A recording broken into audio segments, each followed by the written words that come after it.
Hey, everybody. Welcome back to the You're Not Broken podcast. This is the 3 of 6 Heated Rivalry. If you know, you know. We're so happy you're here. But we're missing a quarter of our staff today, you guys. Low census. Dr. Josh Gonzalez is not with us today. He is running a business meeting. And maybe will be joining us for the 4th episode. We'll see. I know. Sorry to anybody who's been following along because of Solamente Senior Josh Gonzalez. Shameful.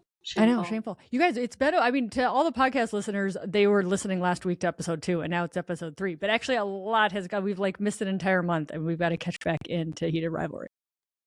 I know. I was actually just thinking when I was rewatching it for this episode, I'm like, oh, I haven't connected with my HR for a little while. You know, it's been a while. Out of it.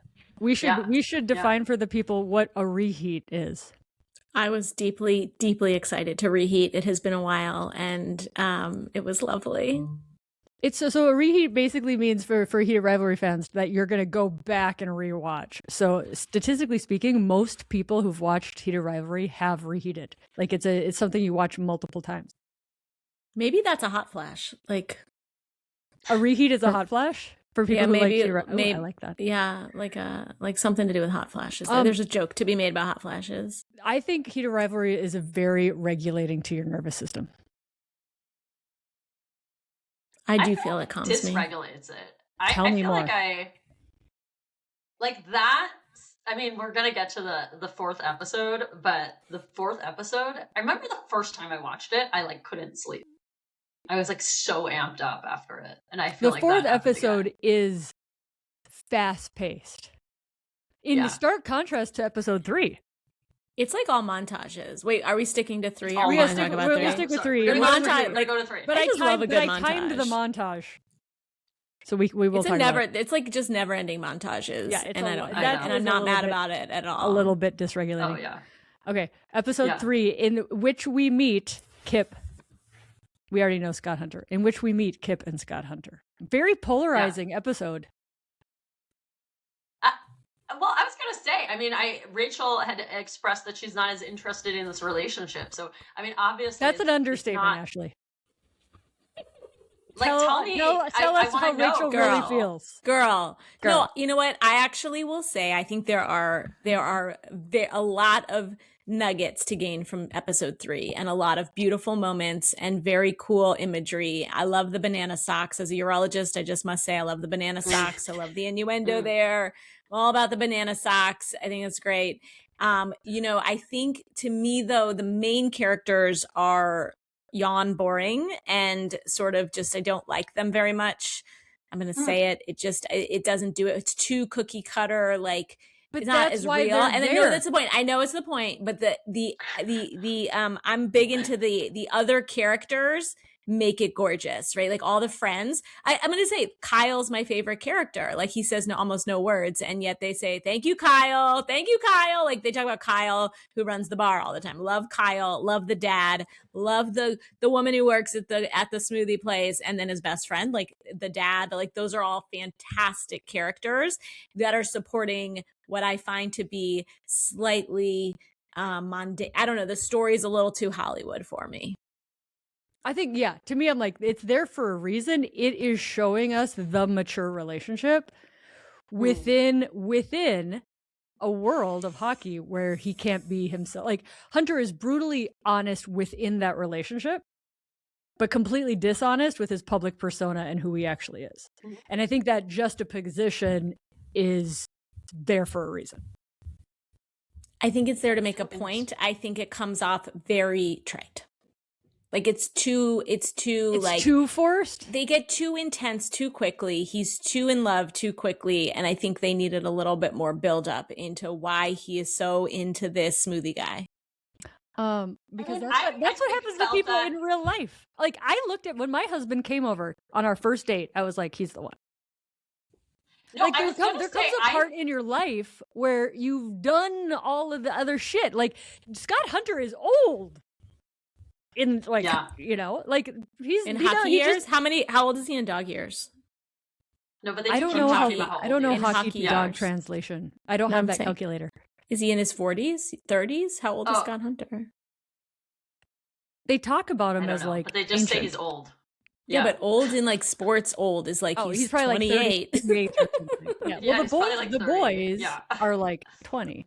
They're so young. Right. They're so But I'm just cute. saying, like, is it not plausible that an older person might just know what he wants? He definitely knows about Ilya and Shane, though. You're right. I He picked up totally on that finally knows. because he said you're starting to talk like him. Yes. Yeah, which is Totally. he knows. We talked about this in the other episode. I I'm know. like, do we think he knows? And, it's like, and again, he's that older, wise guy who knows. Do you think he knows don't who know all if the he gay knows. hockey players are? Yes. Do you think he and Hayden had something special? Do you think Hayden's gay? No, I'm just asking. I think him and Hayden have probably never said a word to each other ever. It's probably right. So a few things. I still think he maybe doesn't know. I thought it was too trite and the love was too fast, but then I thought about it and I agree with Kelly. Like when I met my husband, I kind of knew right away that I was going to get married to him. Like I just knew. You saw your husband. Let's. I think this is public. It's a good story. It's a good story. It's such a good story. You saw your husband. He was on stage. Yes. The first time you saw his eyeballs, he was performing on stage. Yes. I was roped in inadvertently to go to a comedy show, and in Portland, I'd never been Oregon. to a comedy show in Portland, Oregon, and I wait. Who had no forced idea you to who he go? was. Who forced you to go to the comedy show?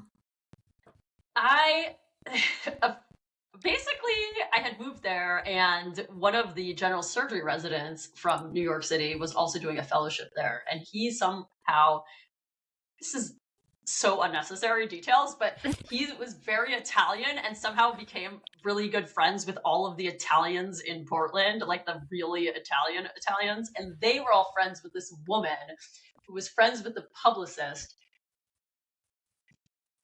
the biggest publicist in Portland. I don't know, somehow. And so anyway, that was somehow how I got invited. And the other You realize point your about all of children this, are alive because of this improbable scenario. It's wild. Yes. And the guy, Dave's Killer Bread, like that really, that guy was there that night with like this whole cadre of babes. And you could have been married to Dave's Killer Bread. Dave's Killer Bread. Yeah, that's a profitable relationship. Yeah, I know, and he looks exactly like that guy on the back. But and I was like, that's the bread guy. You knew by looking at him that he was the bread guy? I have not looked at the like, people were like, that's the bread guy. And I was like, holy shit, that's the bread guy. And he was like, had this whole cadre of babes with him. But anyway, so somehow all the Italians in Portland, and like they would all speak in Italian, and I would hang out with them, and then they were friends. I don't know. Somehow I also like met the governor of Oregon, like in that same weekend. It was very weird. There was a portal that was open over Portland that weekend. Totally. But yeah, so I end up at this show, and my husband was doing, now stranger at the time, my now husband was doing stand-up, and I was like, that guy's hot and funny. And the girl I went to the show with came barreling up to him afterwards and was like, my friend thinks you're hot. And then I was like, hey man. And then we went and got a drink. And but like you could have stayed home in pajamas that night. I wanted to. I almost 98% of the time you would have been at home in pajamas. Absolutely. Like I hate things like this. And then the funny thing is I think about all this intensity, and so we spent the weekend together, and he lived down in LA, and at the end of the weekend he said to me, can I fly back here and go on another date with you? And if I didn't like him as much as I did, I would have thought that was super creepy and weird. And then he flew back up and we went on another date, and then at the end of that date he was like, can I be your boyfriend? And I just, the whole time I just knew. So again, I think of the Scott Hunter thing as super trite, but then I realized that in depictions of love in movies and TV and everything, it has to be harder than this, because then otherwise there's no plot. And it's okay in this context for it to be easy. So they don't show easy love. I'll take it back. Yeah. I accept. You've proven me wrong. So did your husband say, can I be too intense right now? Just like Like, Scott Hunter. probably Like, "Can I didn't say beat that you in exact thing, but kind of. Like, I he feel was like Mo kind of would do like that. I feel like Mo might Yeah. be the Scott Hunter of the relationship. Oh yeah. He is for sure. Like, yeah. I mean, I don't know. I'm from New Jersey. Do like, you tell he's him that from, you're like, not just a pretty face, and does he tell you he's not just a hot body? But now you're no. getting too personal, Kelly. I'm just Yeah. saying that's what Kip and Scott Hunter are. I mean, Yeah, to be that's fair, true. they do have very nice faces and bodies, but Like, I was reheating, and I'm watching episode 3, and they decide not to go to the restaurant for Mexican food or whatever, and they go back to his house, and all of a sudden Scott's clothing is off in the living room, and I'm like, that did happen very quickly. Yes, I was thinking actually that was a little creepy. Because I'm like, he was in a tux. Yeah. Maybe he was trying to get more casual, but so I'm like, right? But I'm like, you got naked very fast. do you remember Very the fast. show How I Met Your Mother and the episode Naked Guy? It was like this. It was like a whole plot line. I don't watch of television. I know. You didn't. Weren't even gonna watch Heated Rivalry. 3 episodes into Heated Rivalry. Anyway, it's a funny episode of how, like, if you just get naked on the middle of a date and like it was like 3 out of 4 times, like it'll work in your favor, and then it like goes through. You just shot. You just You're shocked just doing naked. people. You just like he just like shot a shot. Yeah, It's so totally. I mean, it was clear what they were going back to do. No, of course. It is interesting to me though that Scott Hunter was going to be okay going to the restaurant with Kip. I don't think he was. then I when think they- he knew it wasn't. He knew he gonna couldn't happen. handle it. He knew Yeah. he knew it wasn't going to happen. They pretend the line. Okay. He was 'Cause I was gonna pretending. I was gonna say, I mean, then later on they go to the art gallery and he freaks out and he That's can't a panic do it. And I'm attack. like, well, how are they gonna have like date night, the two of them at this Again, like, I restaurant? think that scene's over the top. Like that scene is like Yeah. I don't know. It's not my favorite scene. I'm not gonna lie. It's not my What, favorite the episode. panic attack in the art gallery? That's not. Yeah. That's not your favorite. It's not my scene? favorite. I just like it. It feels too obvious. Like the glasses and the hat and the like. I don't know. Mhm. Oh, Does he really want to buy art? He doesn't want to go to an art museum. He doesn't No, even but he care wants about to art. he wants to spend time with the Kip. I think I like that think they make fun of Kip's name. Like I think that's good. his friends make fun of it. Yeah. So they call it the 'Cause short. why? one. Right. Yeah, why why does he why go is by Kip short for Christopher? Like why? I don't know. Where's Kip's mom? His dad has a wedding ring on.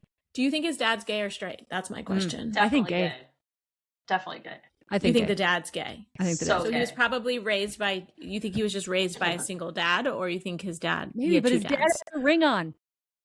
Yeah, but you never find out. You never like hear about it. Oh, Ashley, as our sole person who's read the books, any insight? Oh, I didn't read I stopped reading after the equivalent of the first 2 episodes. So Really? Why? Yeah. Because I was just doing it for the podcast to be more informed, and then I got busy. because I She's thought the show was better. The show Fair. was better. Oh man, you were giving us the insider info. Okay, no, I haven't I read the know. books yet I either. know. Maybe Rachel, I'll go have back to it. you read the books, Rachel? I haven't. You're the reader. You're the, I know, you're I'm the the book reader. reader of the group. Fair. Okay, so I the feel like episode. maybe. I feel like my hypothesis is Kip's dad is gay because he comes off as very gay, and that his wife like probably left him when he came out, and then he's like, He's still wearing the ring. He has a I don't ring know. on his hand. He's so sweet. He's such a good dad. We're gonna need to put Yeah. a pin. Ask Josh if he thinks Kip's dad Yeah. is gay. I Yeah. think Kip's dad is an Enneagram 9. I was gonna say 2, but I think 9 because he's a peacekeeper, and he's like, even though Kip didn't go all of a sudden didn't come home without explanation for how many months. Hard to tell if it was months or weeks. Well, when he's sitting in the bar with Elena says, "How long has this been going on?" And he says 2 months. Mm. So, point being, he's been missing without explanation after clearly they're very bonded, right? And then he goes missing without explanation, and then he comes back and he's like, "Doesn't matter, love you." But like, why can't he go home for dinner one night? Like, I don't understand why it's like this all immersive thing. Like, and it why feels... can't he tell his dad? Yeah, Is that it who's doesn't his feel right. who's his dad? Who gonna cares? talk Who's to? his dad gonna tell? His dad's Who's not his gonna dad tell gonna tell? anybody. I know. Yeah, Especially if his I dad's completely gay. agree. it's Maybe his like dad's the whole not thing. gay. I think the point of the relationship is drama. It's like a very dramatic storyline. So everything feels dramatic, right? The Elena dancing with Scott Hunter's parents dying when he's 12. Like, it's just all very dramatic. It's like you are saying. I mean, that I find odd that like he's why does that happen? Why are they there? And also, what is the chances that in all of Manhattan he's the like cater waiter at like that other black tie event that Scott Hunter's at? Like, that's ridiculous. That is ridiculous. The ease of their love is not ridiculous to me, but that is ridiculous. But like, I mean, the thing is, I think the whole point is that their story is like a Hollywood love story with the big ending, you know, and all of that. And then Shane and Ilya have to be like this secret, like ending, you know, it's more secret. I love it. In the famous words of When Harry Met Sally, in a city of 8 million people, you're bound to run into your ex. That's just how New York happens, I guess. As somebody who lived in Manhattan for 6 years and dated a lot of people, I don't know. I don't think I would, like, I don't think any of these things are plausible. I just don't think so. I just don't. Like, why was Elena going to a banquet was the banquet for the school or for the admirals? Was it for the school or was it for the admirals? A fundraiser for the St. Thomas scholarship. So for the school. Scholarship. So what's Elena's connection? Yeah. Why was she there? Elena has a well-paid job. I think she's a lawyer because she makes the comment that these seats, when they go to hockey, these seats are better than my company's seats. Again, why is she at the fundraiser? What does she care about St. Thomas? Probably her law firm donates money. Do you like how I'm like filling in the gaps? And I have I appreciate the gaps, but I should have read the book for this part because you're right. There's just.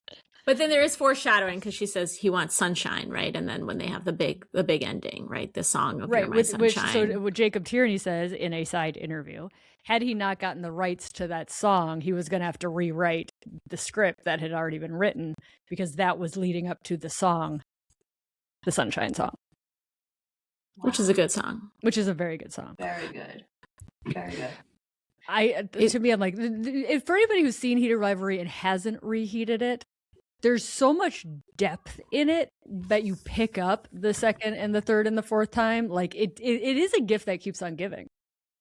I will say my gut coming out of all of these things is that I identify that there's such intense and true artistry in the acting, in the directing, in the producing, because I am the sort of person that even though my whole life revolves around doing sexual medicine, when I see sex scenes in TV and movies, I hate them and I think they're boring and I fast forward through them.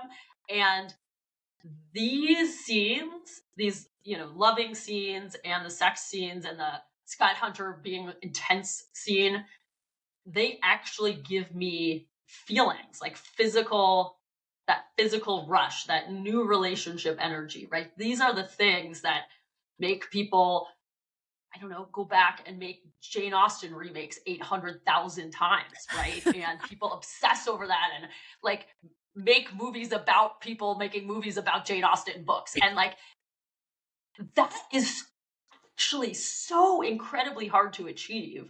And so even though we're like picking it apart right now, I was reheating it. I had already seen it. New, and I still felt those things.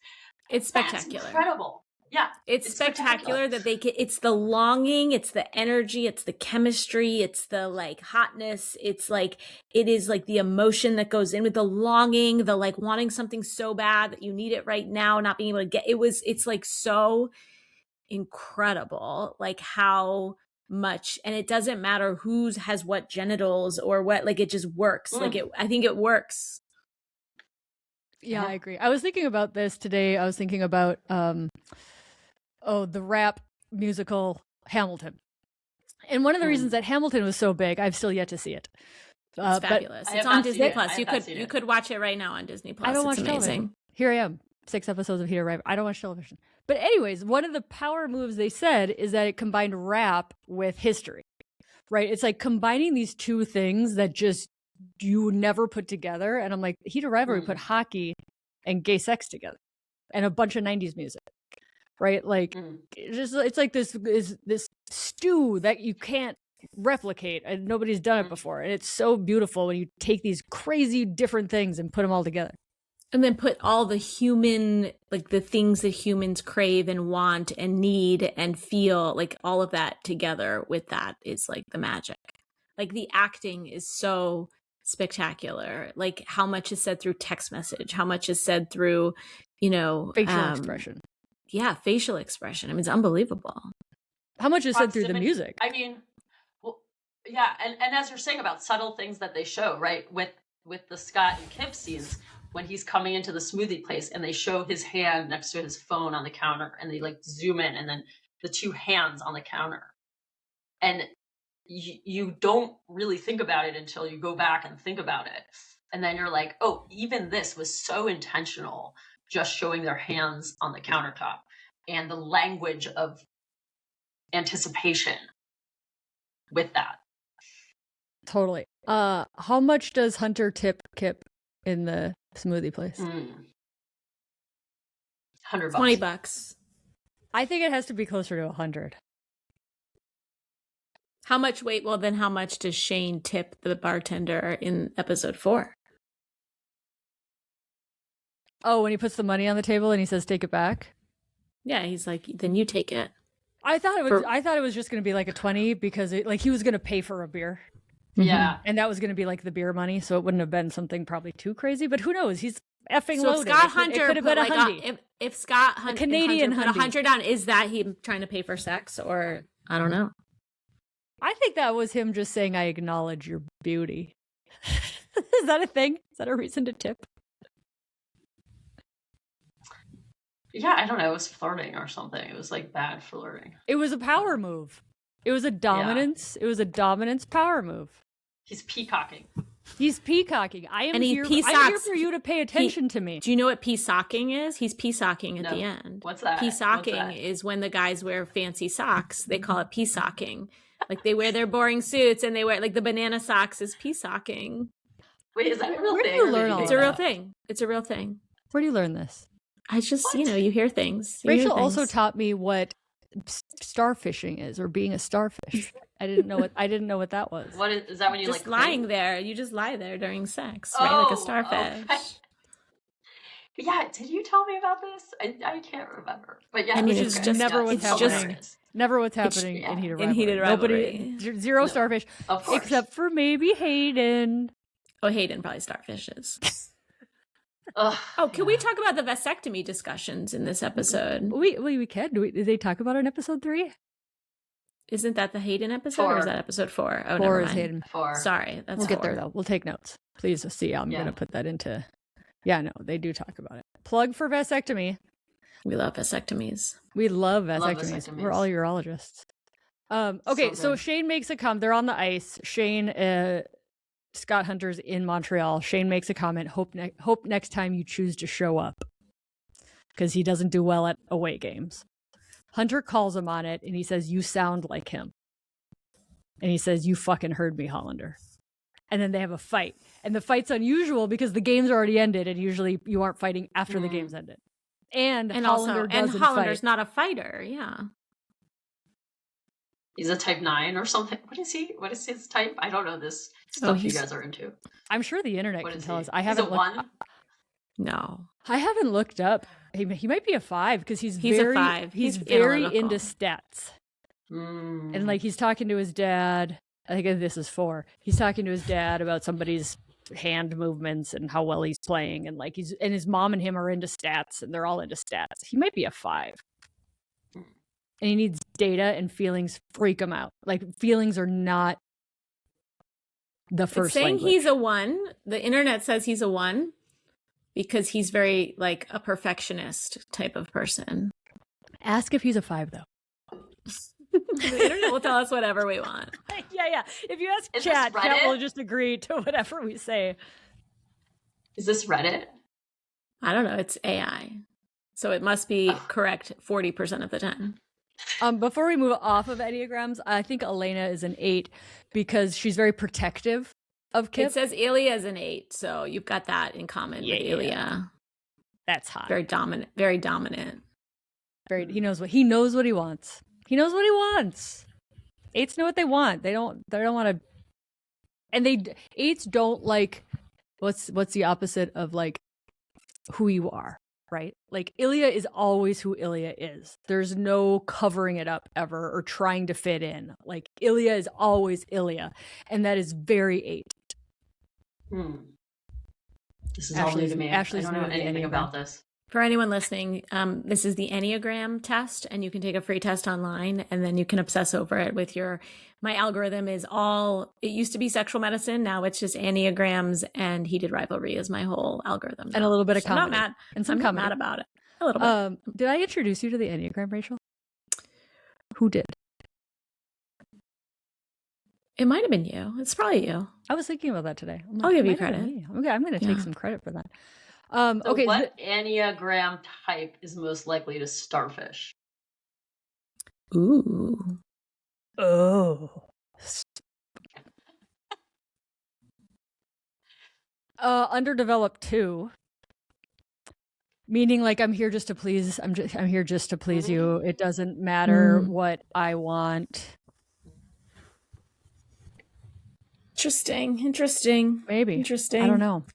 I just want you to see my water bottle has you won't be able to see a Heated Rivalry sticker. Where'd you get a Heated Rivalry sticker from? Oh, yes. Isn't that nice? That's hot. It's nice. My sister gave it to me. Oh, that's She's so the sweet. best. Okay, I'm pretty sad that I'm not like having a bachelorette party since this came out, and there could have been like a whole Heated Rivalry like theme for that weekend. I finally got my best girlfriends to watch it. They were more resistant than the two of you. More than me? I can't get anyone to watch it. I can't get anyone to I can't get anyone who hasn't watched it already watch it. Hopefully, people know they should exercise, but don't. It's like that. Like they can't. People like to suffer, and they're choosing to suffer. Yeah. And then Rachel goes around and says, "Why are you choosing to suffer? Why are you choosing to suffer?" Yeah. I actually have people in my office who won't watch it because they're afraid they won't like it, and they're afraid of being they're afraid. I think some people are afraid that they're gonna like gay sex, and I'm like, dude, I'm completely turned on by these people. Like these people are all hot. Hot human bodies are hot human bodies. Like, oh yeah, I mean, my husband makes a joke that he's not comfortable enough with his sexuality to watch it, which I think is hilarious. Which is funny, and possibly true. Yeah, I mean, I love it. I love that idea. I love the honesty of it too. Probably why the least watched demographic is mostly straight men. I think the other interesting thing about the whole Kip situation is like, here most of the straight women are like, are you Shane or Ilya? Are you Shane or Ilya? Like, who's your person? And a lot of gay men are like Kip. We'd have to have Josh on for that one. I know. Yeah. But like, he's tight. He's attractive. The other thing I really like, he's like jacked. I mean, they're all jacked. Yeah, they're all jacked. They're all differently jacked, though. Yeah. There's so many different jacked. I have a question. To me, Kip doesn't have enough body fat. Sorry. I just like, it's like almost not like. He's very lean. But Scott's very Scott lean. Hunter. He's very lean. Scott's too lean also. I agree. They're okay, both so Scott Hunter is always running. Like that's his exercise. And yet we see Shane and Ilya doing a lot of sort of different exercises, including rowing and a lot of running, but also a lot of weightlifting as well. I wonder why do we never see Kip? Like, how does Kip get that body? Like, he's certainly not getting it from the smoothie shop. And like the amount of exercise they do, again, they're professional sports players. So I get it, but I would it's a lot of argue exercise. It was not the highest budget TV production. It's fair. And since we last podcast, I'm just saying, like, well, so the actor who plays Scott Hunter, Jacques, what's his name? He actually does Francois. Thank you. So there was an interview with him because he does this, like, he's like kind of flailing when he's running, right? And he basically says they took that in one take and then they cut it up for like all the different running things because it is a low budget. I mean, not a huge, it's just, Canadian government sponsored television, which I wonder, speaking of like how artistic and how human story focused it was, do you think a big budget Hollywood production would have fucked it up? Mm-hmm. Oh, I always think about things like that. Like, there's a magic to something the first time around, and once it gets bigger than itself, does it change? Right. I mean, so are we worried about season 2? For sure. It's going to be terrible, but Yeah. we're still going to watch it. Yeah. I mean, this is the problem, right? Euphoria's back on now since all these people became like, some of them were already famous, but some of them weren't. And now it's like bigger than itself. And people like, it's the nature of it has just changed. So Yeah, like heaven forbid season 2 gets $3 million more. Here, fuck it up. So this is the other thing I like about Kip. Kip sees. Can I just say something? Yeah. Oh, sorry. About Kip, I agree. Yeah. He's not. I agree. He's not like a like. Why would he be so hot? And he's not like a full-time sports player, but he's like a gay man in New York. He's a gay man. Like he's like in like a gay man in New York. They would be hot. Like they care about. Yeah. Otherwise, you can't compete. So not all of them, but like just there's saying, a huge cohort. He's spending 2 months just living in Scott Hunter's apartment and working at a smoothie place. Like, is there a gym? Is there a gym in Scott Hunter's apartment? Yeah, I was just gonna say that. I bet that apartment has a jack gym. Also, aren't they worried about being seen coming in and out of Scott Hunter's apartment? Yes. Good point. All of the above. Maybe there's only 6 units in that apartment, and they all winter in Florida or something. Maybe he just gives him an Equinox membership, and then he goes to like the local Equinox. It's a nice. I would want to work out together, and that you wouldn't be able to because he's not out would bum me out. Do you work out with your husband? No, he doesn't want to work out with me. Oh, I tried to get him to work out with me in residency, so that's 15 years ago, and it was a massive fail. He's not interested. Rachel, do you work out with your husband? No. Do you want every once in a while? We went on a walk today. Does that count? We go on walks. Counts. Oh, that's so or we'll cute. go on a hike. Oh, it's adorable. Ashley, do you work out with your husband? On occasion, yeah. We go to the YMCA together and like work out across from like the 85-year-olds in jeans. Like, and is RFK? Is our RFK in jeans? No, seriously, like the vibes there are some vibes like that in our local YMCA. But no, it's great. I'm like scared of lifting weights, and he like encourages me. And why are you scared of lifting weights? I don't know, because I don't know how to do anything. I mean, I probably need like a personal trainer, but I don't. Just go like this. One, so. You lift 35 pound. You lift 35-pound babies every day. You're very strong. I know. But yeah, I do work out with him. I do. It's great. That's adorable. Yeah, it is. Okay, one more thing about Kip, about this show, about episode 3. So he loves Scott Hunter, but Kip also loves himself. I think Kip, not in a narcissistic way, in a very grounded adult way. And they're truly, and that ultimately is why he can say, I need to leave. But he doesn't say I'm breaking up with you. It's the same scene as they're saying I love you, right? And I don't think it's like a breakup. It's a conversation. But I want to go see my dad. Like again, it's dramatic. Like why can't you just say I need to? Like this is boundaries and space. Like I think there's a time as a couple when you like need to see your friends and need to go out with your friends and need like some alone time and need some white space. Like yes, there's that honeymoon period where you want to be together all the time, but you know. And like to be fair, like Scott Hunter gets to go out with his hockey dudes like half the time he's traveling, right? So you're saying Kip was a kept man because he couldn't hang out with his friends? But how could that be true? Like Scott Hunter was traveling half of that time, so I'm gonna say it's the math ain't mathing with that whole story. Apparently, Ashley, did you tell us this? Apparently, in the book, who told us this? If Ashley didn't read the book, apparently in the book, the Kip Scott Hunter story is a lot longer time-wise to lead up to like why they're spoiler alert episode 5. 5. I'm very nervous because I really want Rachel Reed to come to Ipswich and give a talk. What if she hears this and we say anything bad about her? I'm not saying bad about her. She's amazing. Everything you do is amazing, Rachel Reed. No, that's what I'm saying. What do you the book is amazing. I just I should say I want her to come to Ipswich.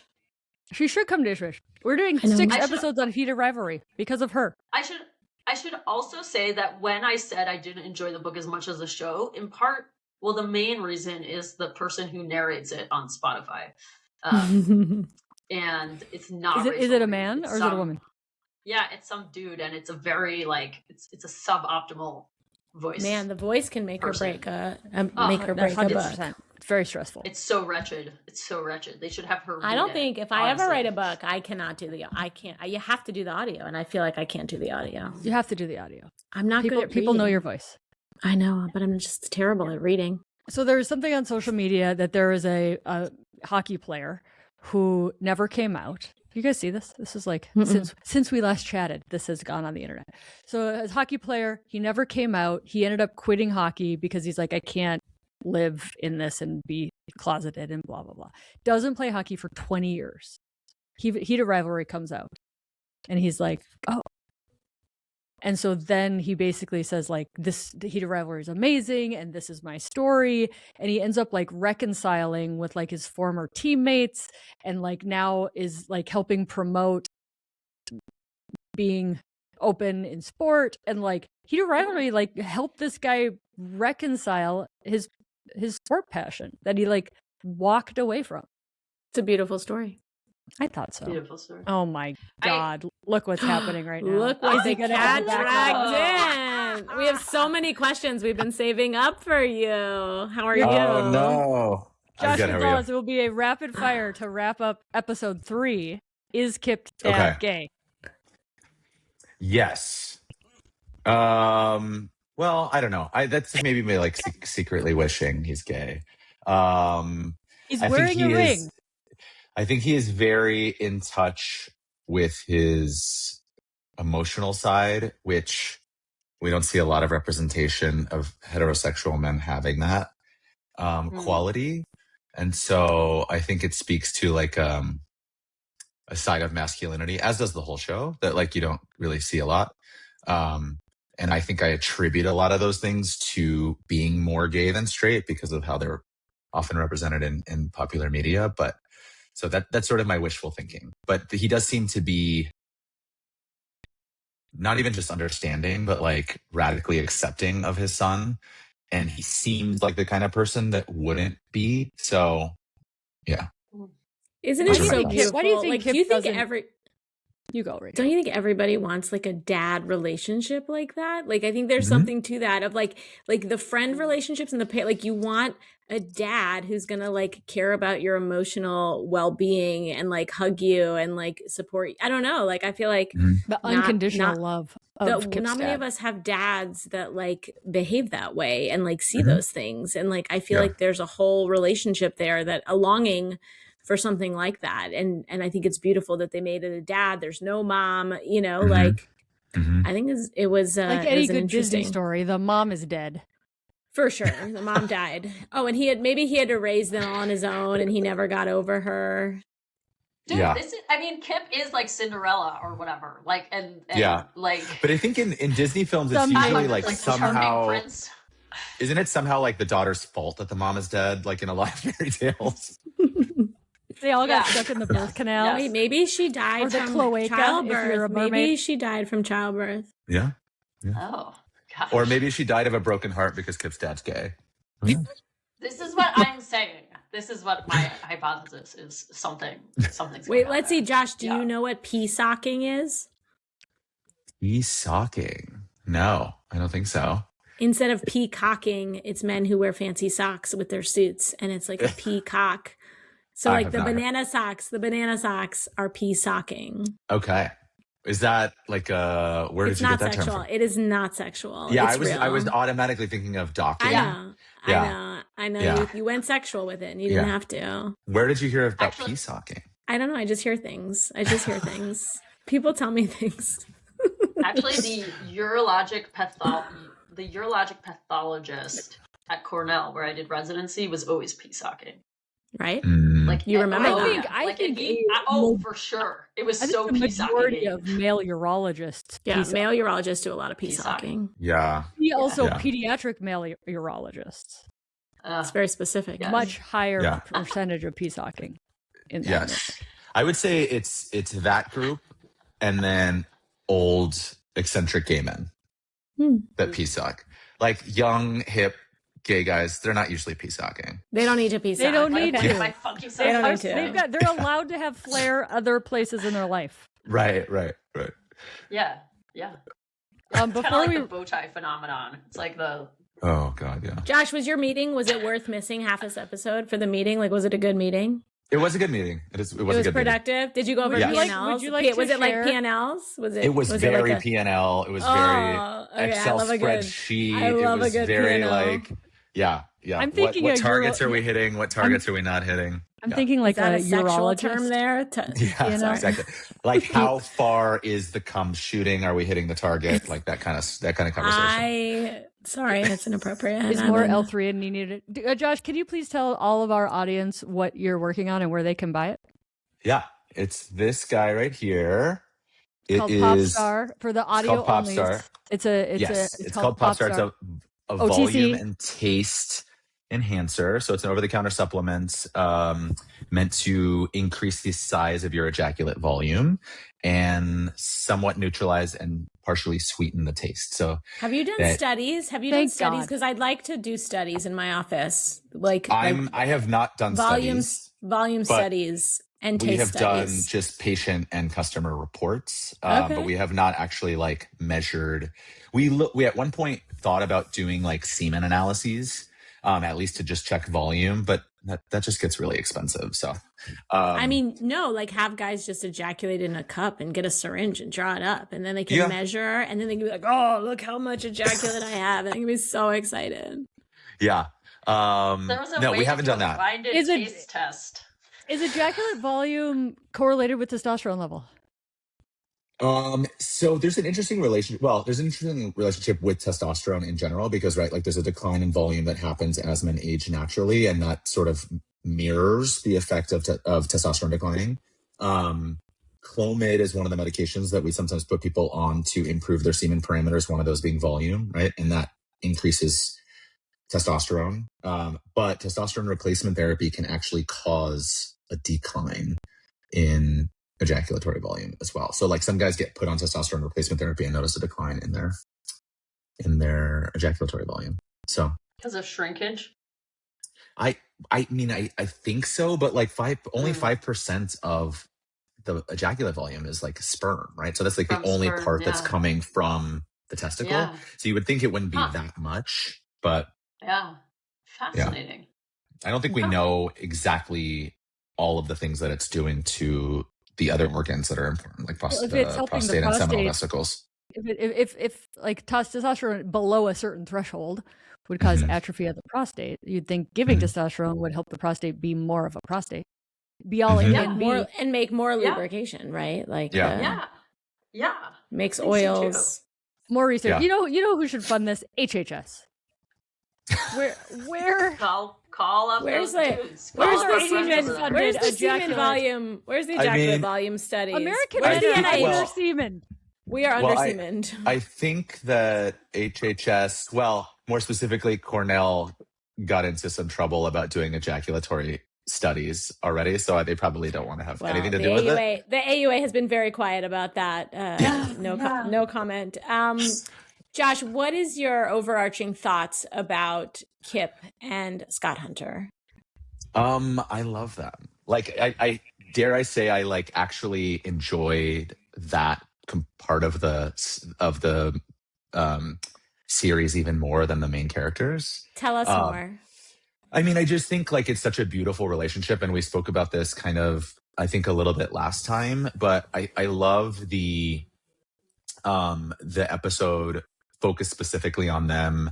I love their interaction in the kitchen their whole interaction from like the time they get home and like have like passionate sex, and then the next morning they wake up and are just like hanging around in their underwear, and like he's like making him a smoothie, and then they decide that they're like still horny, go have sex again, and then come back and have this like really like emotional, touching kind of relationship again, where they're just like, he starts making him a smoothie again, and they're like really sweet to each other. And I just think, like we said last time, I don't think there's a lot of representation of man on man sex that goes beyond the bedroom. It's like either just like rip your clothes off, or it's like two old gay men that have been together forever. You don't often see this juxtaposition of like horniness and romance. You know what I mean?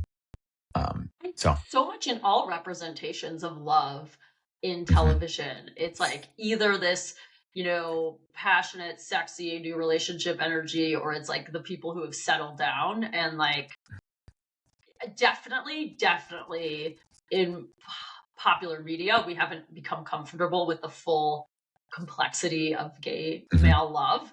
But I think we have a problem representing that earnestness in love all the time. Yeah.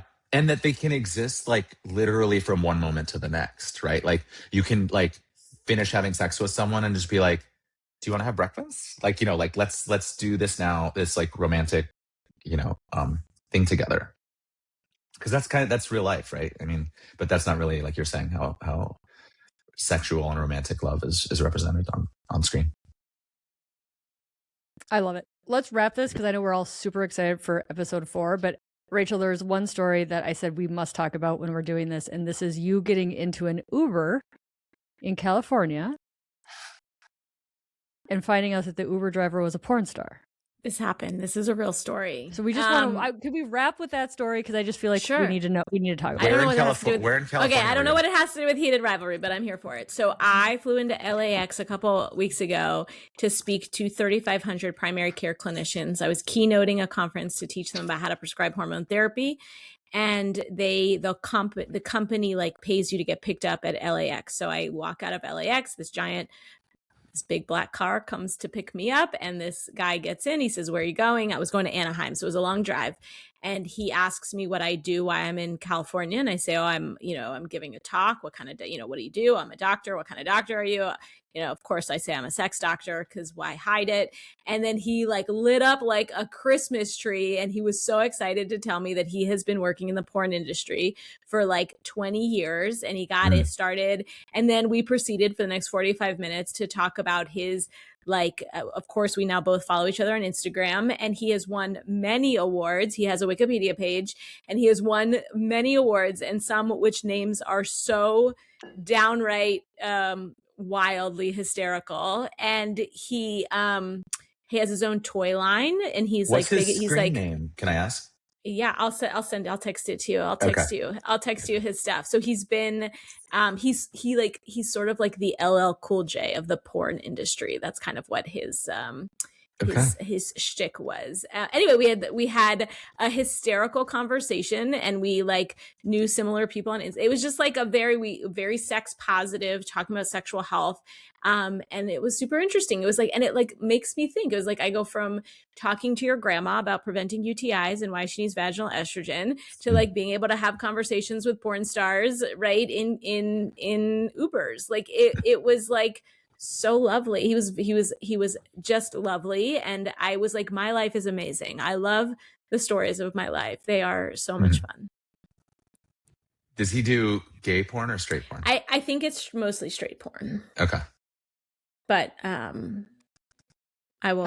think it's mostly straight porn. So that Dr. Rubin can text Dr. Gonzalez the inside information. But I just felt like it was such a happy story about this. And I'm sure like you had an hour-long conversation with this human, and I'm sure you guys both just absolutely loved having it. So thank you for sharing it. My pleasure. Okay, we're going to wrap episode 3, and we'll come back next week with episode 4, which we are all, Josh, I hope you're dying as much for us to talk about it, because we're just dying to talk about episode 4. Yeah. Ashley's holding her breath. All right, until next week. See you very soon. But you guys don't go anywhere, because we're actually going to do this right now. Okay, hitting stop. Yeah.